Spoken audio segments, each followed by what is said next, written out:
Hello, good evening. It's a great evening. It is a great evening. It seriously has turned into full-on summer where we live, and so it's kind of like, it feels completely different than the last time we did a video. I think we did the fireplace video last time. You know what? That's right, yeah. Yeah, so welcome to Self-Healing Saturday. Welcome to the German New Medicine Self-Healing Support Group, if that's where you're watching this video. We had a lot of new members join this week, which is extremely exciting. Just to introduce ourselves, we are the admins of the group. I'm Dr. Melissa Sell, and this is my wonderful partner, Dr. Stephen Robinstag. We are both chiropractors by training, but we teach people how to use their mind to create a better experience of what it's like to be them. So whether it is overcoming a health issue, overcoming really any life problem, anything in your life that isn't going the way that you want it to go, there is a way of thinking that will change that experience for you. And we are professionals at helping you change that experience. We have a 10-module online course. We have a brand new course that's coming out. So we do online courses and coaching, personal and group coaching, to help people to fix these things, these hiccups that keep life from going the way that you want it to go. And so it's really relevant, really important for people who are healing to understand how their mind works. If you don't understand how your mind works, and if you don't understand the process, really the whole big picture of GNM, which teaches you that how you perceive the world is extremely important. How you are experiencing yourself, the world, and other people, and your perception is the most powerful and most important thing when it comes to preventing illness, reversing illness, and allowing your body to heal. So today I wanted just to do a talk about one of the most basic concepts that we teach, which is the most powerful, and it truly is transformative in and of itself. And when you really get this, and when you really not just intellectually understand it, but when you develop the skill of awareness, it will change your entire life. And so that's what we want to talk about today, is awareness. You know, what is it? How does it operate? And how can you enhance your personal awareness about how you create your experience of life? So as human beings, we're in this interesting situation in which we are both the creator of our experience and the experiencer of it. And so there's a situation, if you can imagine this kind of a thing, where you're kind of on the stage, like you're an actor in this play, and you're also backstage, and you're the director, and you're also the audience, and you're sitting and watching this thing and being taken in by it and experiencing it as if it were a real thing. And that's a kind of mind-bending scenario to be in. It's hard to even imagine, like, not only being those things at different times, but actually being all of those things at one time. That's what it is to be a conscious being, of the magnitude of the complexity that a human being is. And I think that when people, a lot of the time, when they spend their life sort of feeling like they're the victim of their experience, or like things are going on out of their control, or they can't control how they feel and all this different stuff, they're stuck in that audience position. You know, they are being the director and they are being the actor, but they don't realize that they're doing those things. They're just stuck being in the audience. They're saying, I hate this. This is the same crappy play that I've been sitting in for my whole life, where nothing happens that I want to and lots of things happen that I don't. And it's the ability to expand your experience of yourself, to change, like we experience ourselves like being the audience members right now, right? Being kind of the victims of our life, or having life be something that happens to us. And by life, I mean internal experiences, and also external results, situations, circumstances, other people, their behavior, patterns of just, you know, our own habits, our own behavior. Expanding kind of your experience of yourself, and that, which is something that can be done, where you begin to not to think of yourself or to believe yourself to be, but to literally experience yourself not only as the person to whom this life is happening, or the person who is having this experience, but also the person who's creating the experience, the person who is doing the experiencing, who is putting the show on. When you really are able to do that, you recognize, again, it's not like I feel this is the case, or it's not that I think this is the case. It's that you literally feel your life experience. You feel what we call what it is like to be you, issuing forth from yourself. I mean, you feel yourself as the creator of everything about your life, your physical health situations, your moment-to-moment experience. If you're experiencing pain, you recognize that there's the sensation of the pain, but then there's also your experience of it, and you know all of the different things that are contributing to that. And so what we're going to talk about here today is awareness, which is like the essential master skill for being able to do kind of what we're talking about in terms of changing your experience. Is the alchemy really of experience and of perception, but also beginning to recognize different things that you can be aware of. Because those kind of, I guess we'll just do the definition now. Awareness is, first of all, let's distinguish awareness from knowledge, right? I know about a lot of things, and I knew about a lot of things for a long time, and knowing those things did absolutely nothing to change my experience. It didn't change my experience, it didn't change my behavior, it didn't change my beliefs. I knew that unresourceful negative beliefs weren't good for me, and yet knowing that was so did nothing to change the fact that I believed those things, right? It didn't cause those beliefs to change. It caused me to kind of feel bad about the fact that I believed the things that I did. Bad feelings. I knew that bad feelings were not good for me, that it wasn't good for my health, that I watched it produce behaviors like sort of being lazy or unmotivated and all that, but knowing that it wasn't serving me to feel some way didn't change the fact that I kept on feeling that way all the time, over and over and over again. Awareness is different than that, and it's so easy to mistake those two things, because in language we talk about it. I'm aware that I do this thing. So awareness is the ability to see yourself doing something as you're doing it, thinking, feeling, behaving, perceiving, whatever. See yourself doing something as you're doing it, and to see the consequences experientially, right, behaviorally, creatively, and to see the consequences of doing things in the way that you're doing them as those consequences are occurring, as those consequences are being made manifest in your experience of what it's like to be you. And so, for example, this whole, you're the audience member, you're the director, and you're the actor, right? And so sometimes, when we would have fights and stuff in the past, as the actor, I'd be the blustery boyfriend, and I'd say, "What are you doing?" And I would be the audience member, so I would be watching not just Melissa, I'd actually be watching myself too. And in the director, I would say, the director is like the stage setter, the stage setter, right? So this is the how do I know it's time to get angry? Well, I look and, okay, that's my cue, and so you give the cue, and when you are all of those things at once, I see myself think a thought. I see myself say something, right? So I think a thought, I see something in my environment that triggers me, a stream of thought starts going, I tell myself a story, she always, she never, women always, women never, whatever. That then creates kind of a feeling within me. I don't like that feeling. I then assign a meaning to that, which says, God, I've spent my whole life feeling about it, talking about da-da-da-da-da-da, stupid, the things that we do.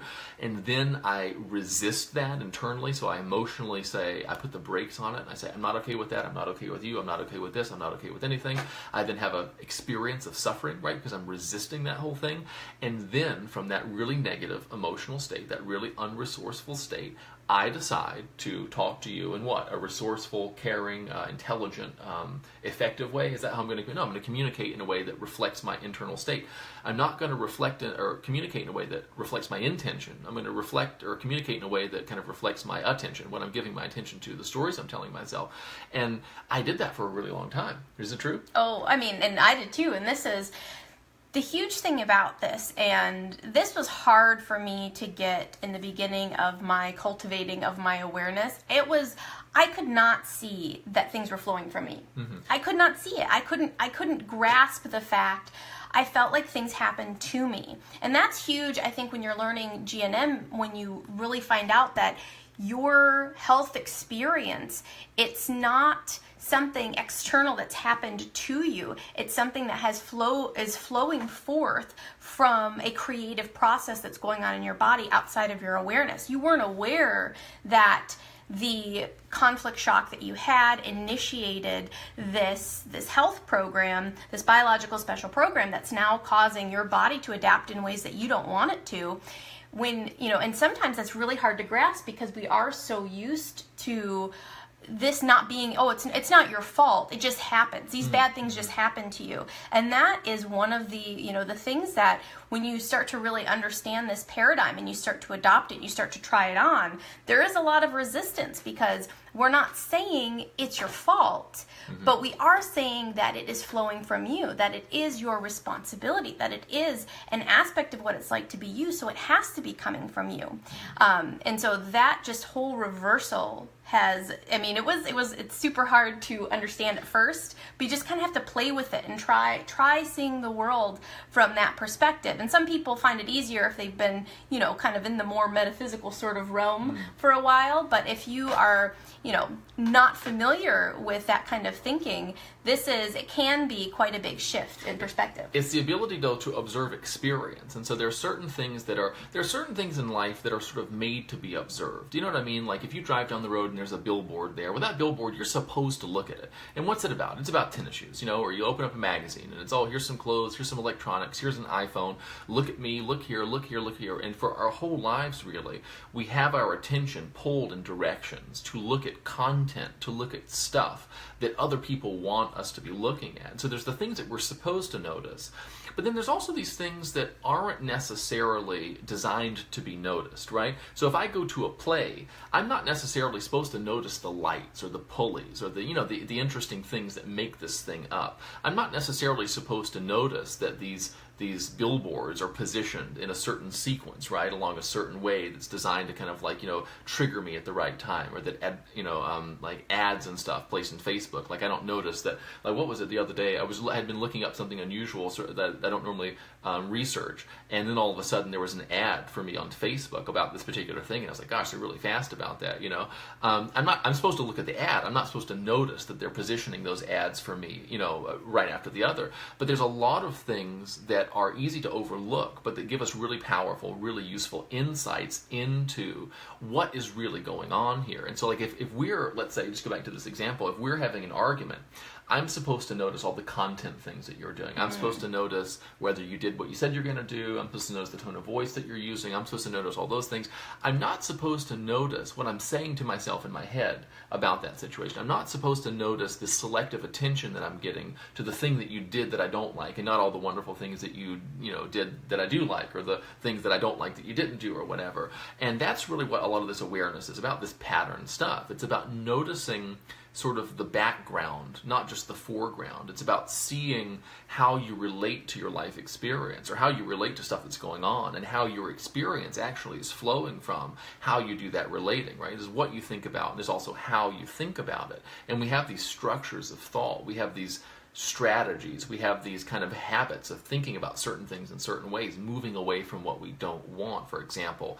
And it almost doesn't matter what the subject matter is. I have a health problem. I have a financial problem, I have a relationship situation I'm not happy with.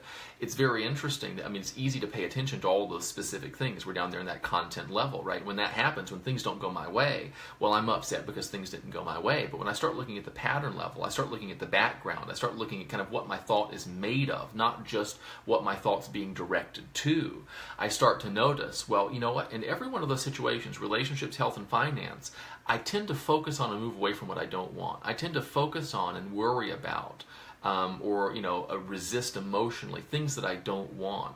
And I can understand why I do that, because in my environment it's kind of almost set up in a way that kind of triggers me to do that. But I've noticed that a lot of my negative experiences, and therefore sort of my negative behaviors, and therefore sort of the results that I've been producing that I don't want, a lot of that stuff is actually coming not from the stuff that I'm reacting to. It's coming from my pattern of thought, because every time I move away from what I don't want, I end up creating what I don't want in my life experience. Every time I focus on and emotionally resist things or worry about things, those things tend to perpetuate and to proliferate in my life. And awareness is something that will allow you to see that. Whereas before, life is happening to you. Oh man, one thing after the other. Why does this always happen to me? And all this different stuff.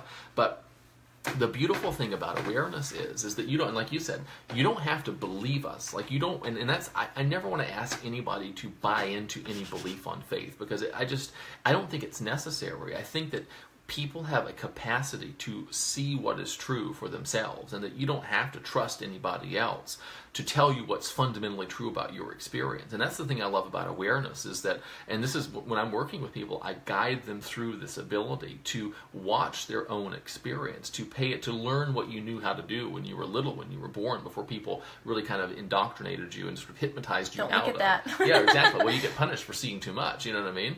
And you get called a smart ass, or you say, you know what I mean, whatever. And so you learn not to see things that you're not supposed to see, But when you begin to develop that capacity again, and you start paying attention to, and we kind of selectively, we kind of direct your focus. That's what the course is about. We say, okay, we're going to develop awareness in this specific area, now that specific area. Now we're going to go try, it's kind of like running different obstacle courses, to develop your body. It's like, it's new, it's stimulating, it's fun, it's different. You start to experience yourself as responsible for everything about what it's like to be you. That's different than having someone tell you you're responsible. You're responsible for that bad feeling. You're responsible for that bad result. That doesn't work. Do you know what I mean? Like I know what it's like to be responsible for something that's not going well for me, something in my experience, something that's important to me is not going right, and somebody else went and wagged a finger in my face and they said, you're responsible for that, get it together. And I just know that was not a helpful experience for me, right? The fact that I knew that what they were saying was probably true didn't change the fact that in that moment, that was not the most effective thing for me. It wasn't the best thing for me to be hearing. And the thing is, for you to, and this is, I literally, like when I'm working with people, I'm not getting you to accept responsibility for things. We're not proposing that you listen. It's almost like, tense your body up or something like that, and that's what accepting responsibility is. This is about kind of gently, kind of, compassionately, delicately, really kind of mindfully cultivating within yourself a capacity to experience yourself as responsible. That's what it is. It's a responsibility experience. And that comes from awareness, because when you see yourself doing this stuff, you see yourself think a thought, you see yourself assign a meaning, you see yourself doing things that you've always done and that you've done for so long that they're unconscious and that they're automatic and that they're therefore in the background, and you therefore don't look at them because you look at that person who's doing what they're not supposed to be doing, or you look at that health challenge that's so salient in you because of it feels so bad, or it's so scary, or everyone around you seems so freaked out by it. You look at all of that stuff, but you ignore kind of what's going on behind your eyes, and therefore you overlook the most influential and substantial and significant and powerful aspect of your creative process. As soon as that stuff is brought into awareness, you start to recognize, again, it's not like, let me swallow this bitter pill, or let me believe on faith that I'm responsible. You say, holy shit, I see. You connect dots. You see things that you haven't seen before because you begin to look in places where you haven't been looking before. And that's such a powerful thing. And one of the key things about awareness that makes it so powerful is that you begin to realize you're not broken, you're not stupid, you're not defective. There's nothing inveterate about you. There's nothing wrong with you. There's nothing corrupt about you. There's not some part of you that's got to be kind of beaten into submission, or we got to really stay on you, or you're not going to do things right. Awareness in and of itself is transformative. You cannot do anything that doesn't serve you. You can't think a thought that doesn't serve you. You can't believe a thought that doesn't serve you. You can't assign a meaning that doesn't serve you. You can't engage in a pattern of behavior that doesn't serve you. You can't fail to engage in patterns of behavior that would serve you. You cannot speak to other people in ways that don't serve you. You cannot say things to yourself or about other people that don't serve you, that don't enrich the quality of the experience of what it's like to be you, and do it with awareness. You can do it, you can complain, you can bitch, you can moan, you can groan, you can do things that impoverish your experience. Not that it's wrong to do those things, but it doesn't feel good to you to do those things. And you can do that forever, for a whole lifetime, and a lot of people do. But as soon as you become aware of what you're doing, how you're doing it, and the effect that it's having on what it's like to be you, if it's not improving what it's like to be you, it just falls away. It's as if you've been for your whole life hammering your hand with a hammer, and all you've been experiencing is the pain in your hand, and you've never noticed the feeling of actually using the other hand to hammer, and someone comes along and says, that feeling in your hand, it's related to something that you're doing. And you're not stupid. It's just that you don't realize that you're doing it. You're doing so many things. You're thinking so many thoughts. People are pulling your attention in so many different directions. This is important. That's important. You got to do this. Don't do this. Hey, watch your behavior. Watch what you're doing. All this different stuff. You overlook the most essential aspects of your experience. And as soon as you see, oh, you know what? I've been using that thought to hit my, mental hand. I've been beating myself up in my mind, and I didn't even know I was doing it. It's not hard to stop. You just say, I don't want to do that anymore, and you don't. And that is basically what life becomes. It becomes this, like, let me expand this awareness. Let me bring more of what's going on here into my awareness, and let me just watch and see what kind of positive change grow from that. And that's how, because we started doing this long before I even knew about GNM, which became the coolest thing ever, because here we've got this program that teaches you exactly how your mind works. It shows you basically a roadmap a model that works really well. It's very simple for you understanding how this process goes on. How do you create the experiences that you do? What is going on in this factory of your mind? It's like, we take the huge spotlight, instead of just looking out at all this stuff, all this external reality, all of, the bright and shiny lights out here, and we turn the spotlight inward. And we look at our own mental processes, and we see exactly how we've been taking information from our outside world and creating internal experiences that don't feel good. And the fact, and learning about GNM is like such a mind-blowing experience, because you start to see that those negative experiences, that chronic way that you beat yourself up, that you talk bad about yourself, that you just kind of replay that bad thing that happened to you, that's informing your bodily tissues about what to do. And so if you are experiencing, someone in the group had a question earlier today about fibromyalgia. And so fibromyalgia is widespread muscular pain all over. It hurts. Chronic fatigue, you're tired all the time. That entire process, the initiating conflict, it's some type of self-devaluation. You feel bad about something. You feel bad about yourself. Maybe it was a one-time thing. You maybe let somebody down, or someone let you down, and you felt bad about yourself because you didn't feel like you should be let down in that way. Something happened. There was a circumstance. There was a situation. It could have happened very early in life. And that initial circumstance caused you to feel bad about yourself for however long. And so as long as you're conflict active, the program is there's devaluation. Self-devaluation causes cellular loss of muscular tissue. And so when you say like conflict active, this is, and hopefully this is right, that means that the psyche, the mind, is which is more than what you experience yourself to be. That's a component of it, right? Like the me that I experience myself to be, it's part of the psyche, but there's other stuff going on there. But it's kind of like the tip of the iceberg, what we actually are aware of feeling. The conflict active, the psyche is relaying to the body, we've got a problem. We've got a problem, and here's kind of what the problem is. Here are the appropriate tissue adaptations. What typically is diagnosed as illness are kind of the manifestations of that tissue adaptation, right? So if you're conflict active, your experience of what it's like to be you is communicating to the tissues of your body, hey, we've got a problem, get ready to adapt, get ready to adapt, get ready to adapt. And then what we feel, what that adaptation feels like to the we that we experience ourselves to be, are the symptoms of the illness. Well, typically for something like fibromyalgia, when you're conflict active, when you're preoccupied, your body's on high alert, and so it's feeling a threat.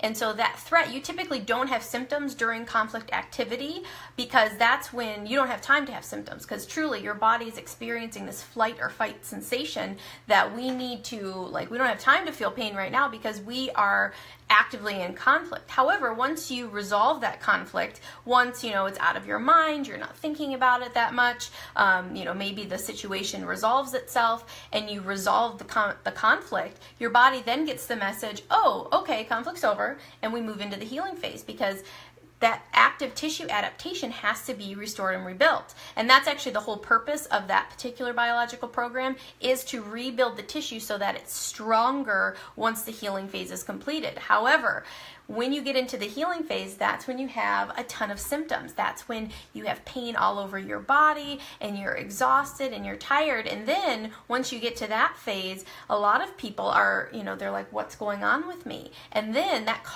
triggers a relapse back into the conflict. And so that's how you can stay in this pattern of conflict activity, self-devaluation, get into the healing phase, but because you're not aware of what the healing phase means, that it means that you're healing, that it means you need to rest and take it easy because you were in a self-devaluation conflict and your muscles need to rebuild, and it's going to be really uncomfortable, maybe for a few weeks.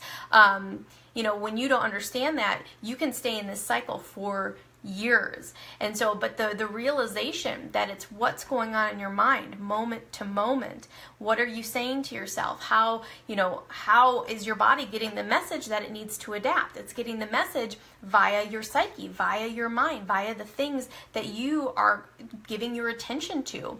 And so that's where the key to healing, the key to getting into the healing phase, is being mindful of what you're thinking about. What am I thinking about? What messages am I sending to my body?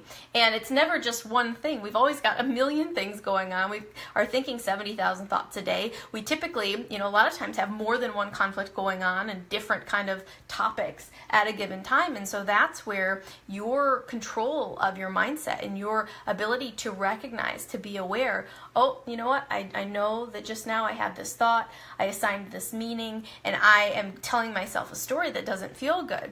That awareness, and it doesn't happen necessarily overnight. Like for me, it really took a lot of time for me to become aware of my thoughts because they're so fleeting. It's like, I don't know what I was thinking about. I know that I feel bad right now. I know that I feel anxious. I know that I feel worried. I know that I feel stressed out, but I'm not really sure why. I don't know how I got here. But the more that you watch and the more that you develop this conscious awareness and the more that you have this map to understand how this whole process is happening, you get better and better and better and better at it. And then you kind of become in control of your conscious experience. You know exactly why. You know exactly when the conflict happened, how long it went on, why it happened, because you know what you're thinking about. You know how you're processing your external world, and that is the ultimate power, because when you have the power to wield your own perception and you've got the power to say, you know what, I know that I could.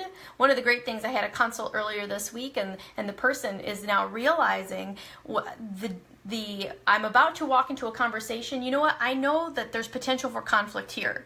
And they're at a skill level point where they're just saying, I can't even enter that realm. You may get to a point where you're able to do it or have conversations without it affecting you emotionally. But if you're at a point where you're like, I know if I go down that road, I'm going to get upset. And I know that being upset, it's not just a surface thing, me getting fired up about something in a negative way. That is informing my tissues, and I just can't afford to do that. My mind space, my emotion, how I feel is so sacred, and it's informing my body about what to do. I'm just gonna not even go there. And so even that awareness at this point, like that as a first base to get to, is knowing, okay, I know that this can cause a conflict, but then you want to know, what is it? Why does that trigger a conflict in me? What is that made out of? What are the components of that triggered conflict? What does it look like inside of my mind? And so the more that you develop this awareness, powerful, amazing things start to happen, and your body's able to heal. And even when you're in the healing phase, you've got to apply your greater awareness to what's going on in the healing phase, because healing phases are tough. I had a healing phase this last week, and it was tough, and it took over a week, and I was just kind of pitiful because I very rarely have anything go on, but I was like, I know exactly what the conflict was. I know exactly, but dealing with the symptoms is really rough. But your mindset and how you think about it matters so much, because if you aren't careful and if you're not aware, you can go ahead and have a new conflict over the fact that you're dealing with symptoms. And so that's where this is just all encompassing, continuing, folding upon itself this greater and greater awareness, so that you are truly in control of your experience. I think the main thing in the beginning, so practically what do you do about this, is the first step is to just begin to develop an awareness of, a sensitivity to what the quality of your experience is at a given moment in time. Start paying attention. I found it very useful, this concept of what it's like to be you. Watching, you're standing in the kitchen. What time is it? It's 8:37 where we are.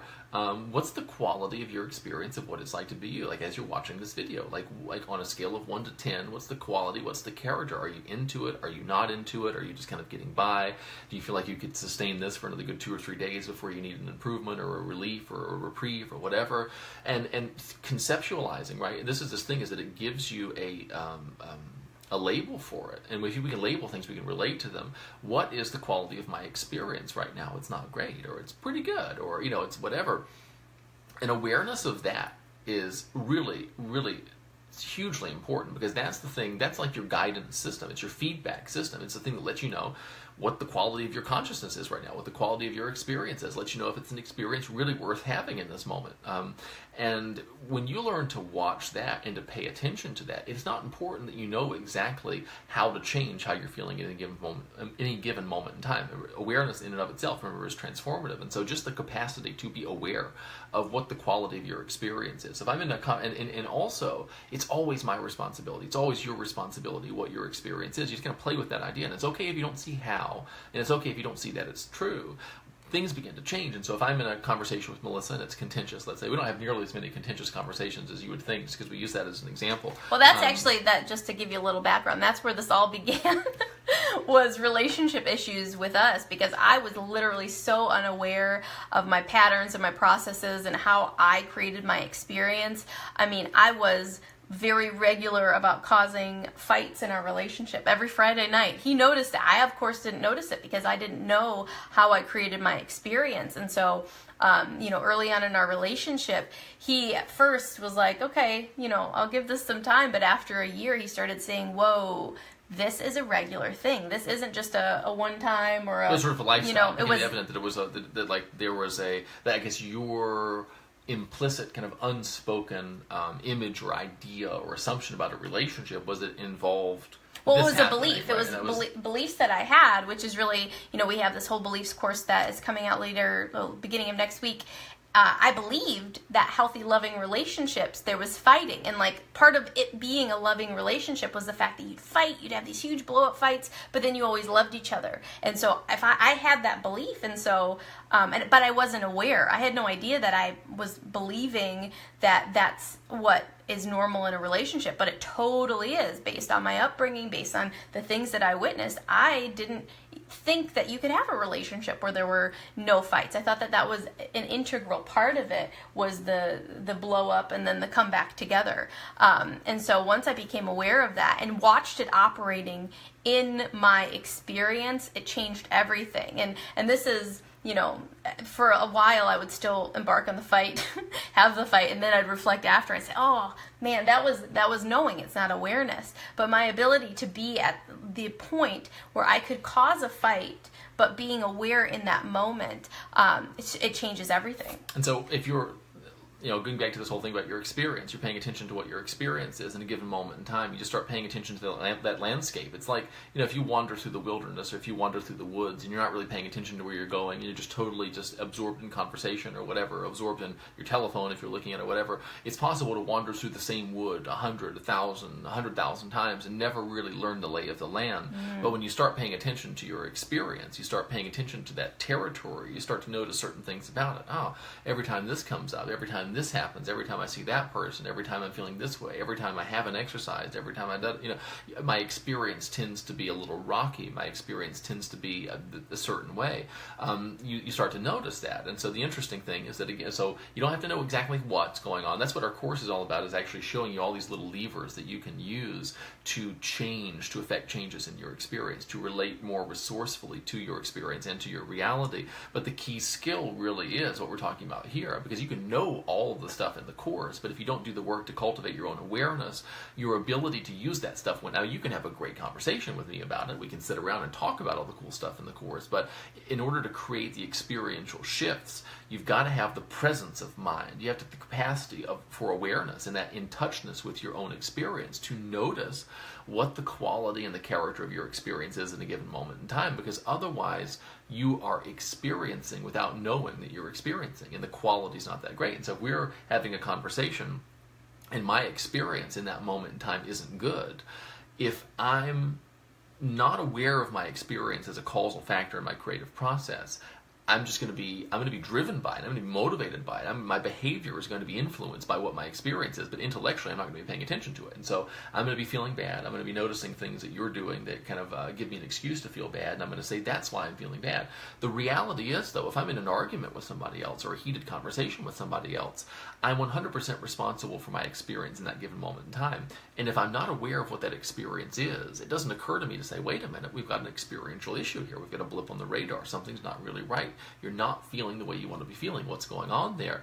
When you are, though, you really notice that, and you kind of start to live in your own world, in your own universe, in the sense that you're 100% responsible for your experience of your situation. And all that means is that you have within yourself the capacity to create a new experience of whatever your situation is, that it is possible and that you can do it. And it doesn't matter if it never occurred to you before, if you have no idea how you could do it. You just kind of rest in the knowing for a while that there's a way to create a change in my experience, and you watch what your experience is, and those things naturally kind of begin to bubble up. But that's the first thing, is just that paying attention to what it is like to be you. And then, oh, by the way, the quality of your experience is, I mean, think about this. Like we tend to experience ourselves as like our ego, the point of consciousness in our head. Like we have social problems and we have financial problems and all this stuff, and our body's almost like an inconvenience. But there's another perspective from which, kind of an evolutionary perspective, from which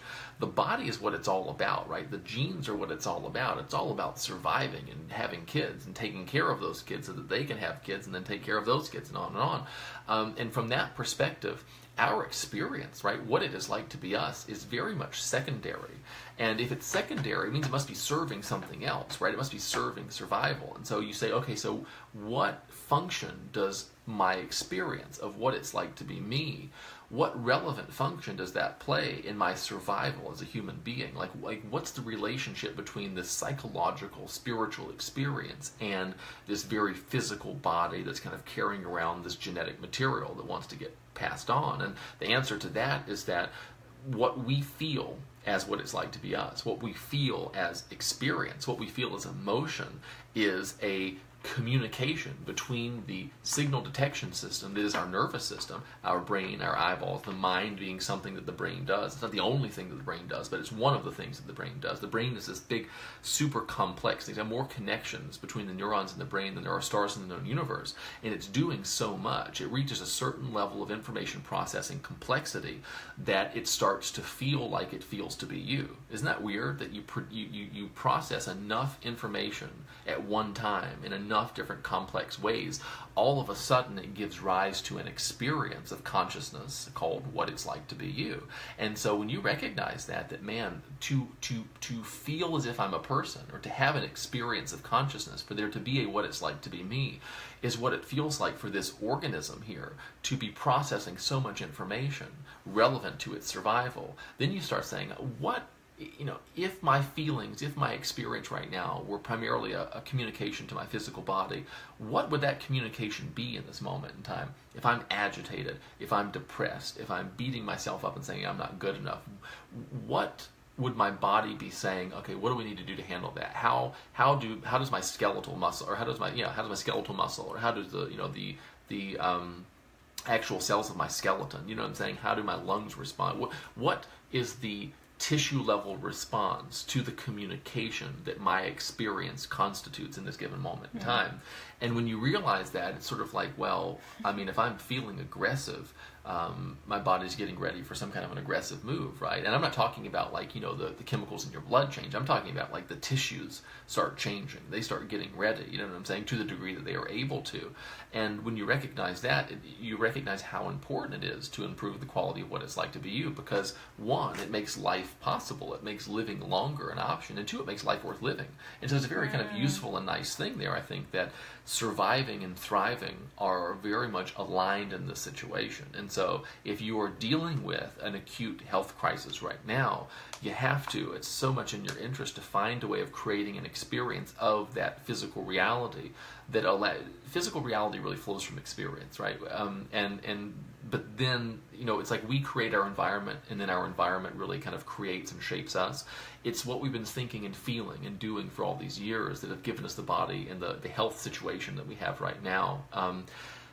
But it's, and now that we have that health situation, it's very easy to create certain experiences, right? Because I've been diagnosed with this cancer or whatever, and it's natural to feel ways that it doesn't necessarily serve you to feel in response to something like that. However, if you'll take conscious control of your experience, if you will say to yourself, listen, I know that kind of reality proceeds forth from my experience, especially when it's my body, right? That my body's responding to my experience. And my body in this moment is not in a state that I really want it to be in. And so I don't want to take my cues about how to think and feel from the condition that my body is in. I need to start a new trajectory. Otherwise, we're going to be going in this circle over and over again.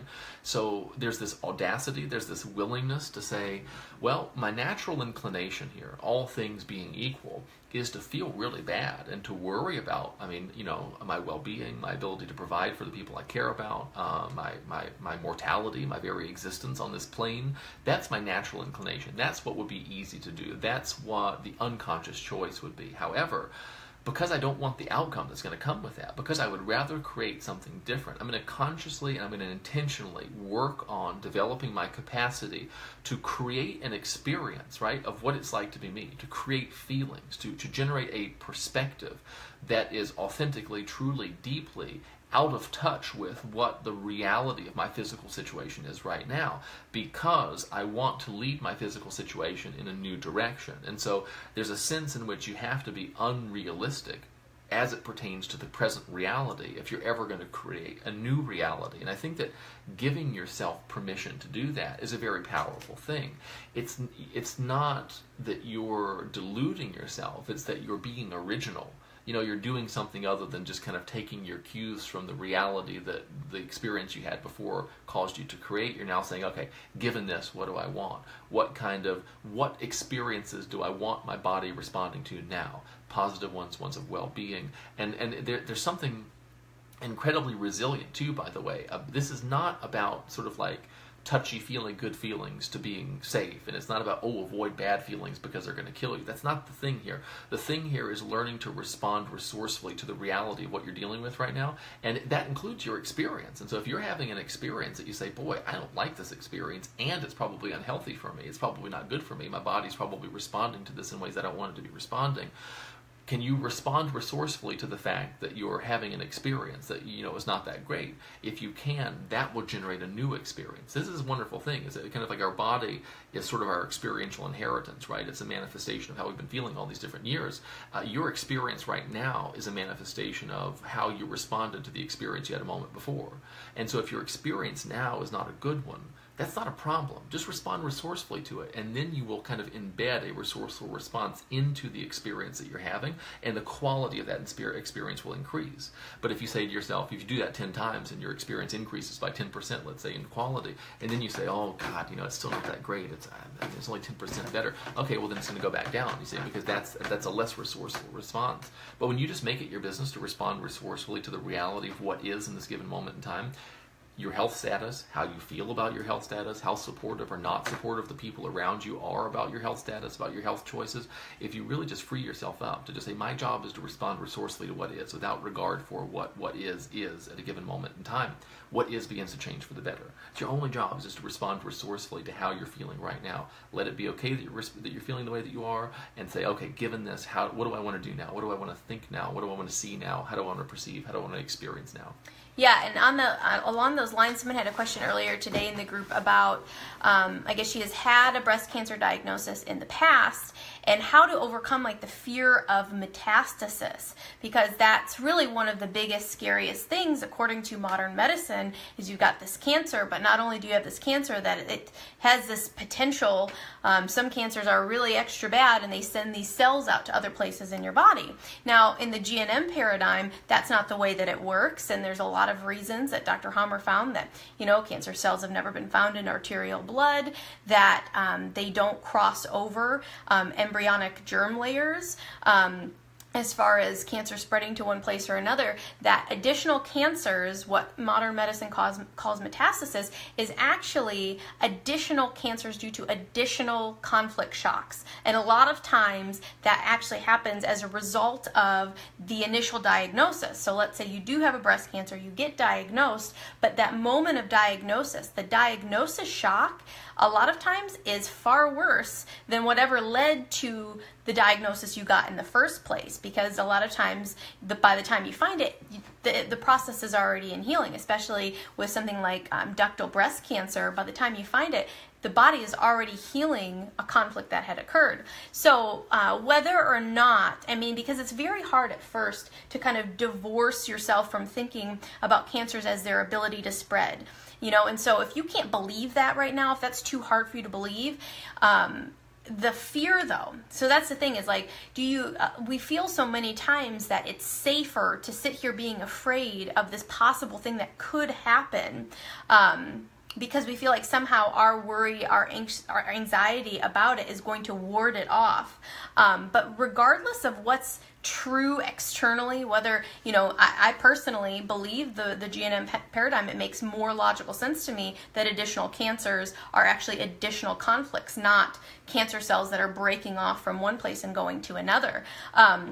But if you're not quite there yet, you still have to recognize that your experience is what matters. Your experience of your fear, even because you have this visual image, that is affecting you at a cellular level. That worry, that fear, that panic is contributing to you feeling like you're in the fight or flight mode, which is going to cause your body to adapt in some way. And that's really, like Dr. Hammer says, is the root cause of all metastasis. Bone, if you have, let's say, a breast cancer, and then you find out that you've got bone mets to your ribs, to your sternum, to everything in this area, or the lymph nodes. A bone cancer is a profound self-devaluation conflict, which happens typically in the region where the original cancer diagnosis is. So the breast cancer or the lymph nodes is a lighter self-devaluation, just depending on the tissue level. But just realizing that your experience, like you said, of each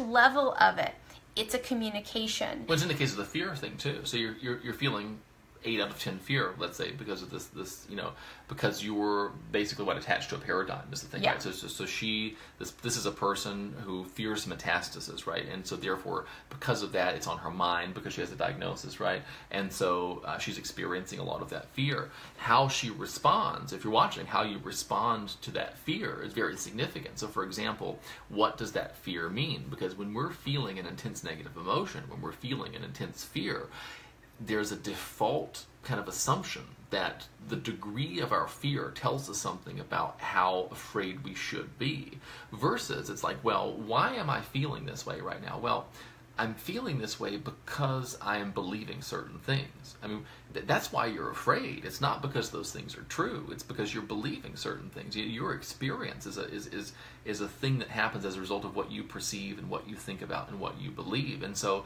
if you can let the fear, because if you develop a fear of fear, then you're just kind of compounding, and then you resist it, and then you've got the suffering associated with resisting something that is. If you will just allow yourself to feel the fear and say, I'm feeling this way because of things that I'm doing. Some of the things that I'm doing, I know that I'm doing them. Some of the things that I may be even aware of the fact that I'm doing them. Some of the things I might not be aware that I'm doing. But that's where this feeling is coming from, because fear doesn't come from diagnosis. Fear comes from a pattern of focusing. Fear comes from a pattern of believing. Fear comes from a pattern of meaning assignment. It doesn't mean that you're wrong to do it. It just, the feeling, right? You can trust your feeling to tell you what feelings tell you, which is what you've been thinking about, and the meanings that you've been assigning to things, and the things that you've been believing.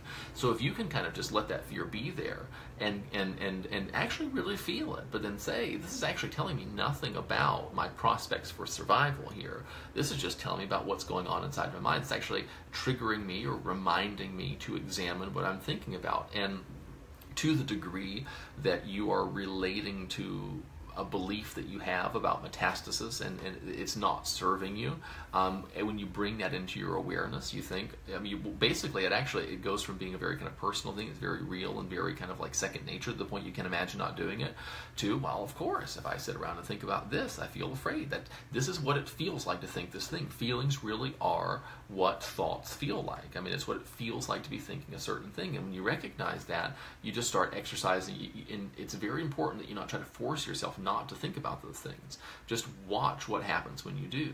Just observe that relationship and recognize that fear of metastasis isn't coming from cancer. Fear of metastasis is coming from thoughts about cancer and metastasis. That's where that's coming from.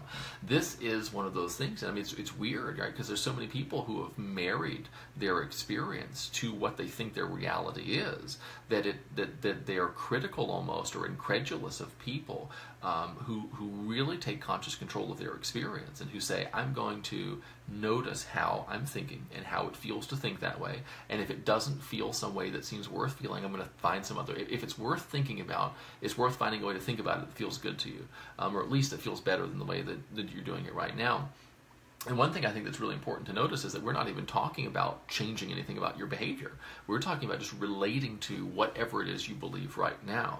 And that's it's a very small kind of like space, but there's a universe of personal power inside there. And when you start experimenting with that, you start realizing, God, so much of my experience of this diagnosis was not coming from any immutable facts about the diagnosis itself. 85, 90, 95% of my negative experience was coming from things that I was doing unconsciously and unintentionally inside my mind, that now that I know about those things, I don't have to do them anymore. And my experience is a lot better now. And it's interesting, when you find a way to respond resourcefully to your reality, when you find a way to create an experience of what is right now that is better than the one you're having right now, your capacity to evoke from what is, what can be, to create substantive changes in your physical reality increases dramatically. It does. And so, I hope that you're kind of getting this. I know this sometimes can feel like a lot and maybe a little weird to you if this is the first time that you are hearing this way of talking about an internal experience. And it's weird because of the fact that it's hard to talk about this thing that happens behind our eyes, this process that we are immersed in every waking moment of your life. You're immersed in this creative ongoing process of what it's like to be you, and for the most part nobody ever showed you how to do it. They didn't show you how beliefs operate in your life. They didn't show you, the lens through which you see the world, how it's shaped precisely the way that it is. How did you come to have the perspective that you have? How did you come to adopt the beliefs that you have? What are those beliefs? How are they operating? And so your awareness, your ability to kind of look inward and to see how you've created this, it really, for me, it erases fear. It erases, anxiety and worry, because you see how you're doing it. And that's really the wonderful thing that I feel about Germany medicine, is the fact that when you understand what your body is doing, you don't have to fear it. When you understand how you're creating the experiences that you are creating, you don't have to fear them. You don't have to dislike them. Like I used to, when I would have anxiety or worry, I would get upset about the fact that I had anxiety or worry, because, it didn't feel like there was anything that I could do about it. But once I learned and saw exactly how I was creating that, once you learn and see exactly how your experiences are influenced and your internal experience is influencing your tissues to make certain changes, it's like, oh, that makes perfect sense. And so when you have that moment of, oh, well, that makes perfect sense. That's just an outgrowth. It's just a response to things I was doing in my head. And so when you see that, and when you have that moment of true awareness where you're able to see how this whole process has unfolded, you feel good. You might feel like, wow, there's a lot more I need to learn, but you feel at least able to start creating more of what you want, because you know how you're doing it. You know how you're doing the dysfunctional thing. You could just take a few things apart, rearrange them, and start doing a really functional things that really work for you, things that really cause you to enjoy your experience of whatever it is that you've got going on right now. Good. So thank you guys so much for joining in tonight. We love you all so much, and we are here to help in whatever capacity you're ready to be helped, whether it's enrolling in one of our courses, doing a call, doing some personal coaching. We want to help you in whatever way you need. If you are interested in even giving us some feedback about videos that you'd like us to make, we are more than willing to help you guys with that. So have a great night, and message us if you need anything at all. Thanks. See you soon. Bye.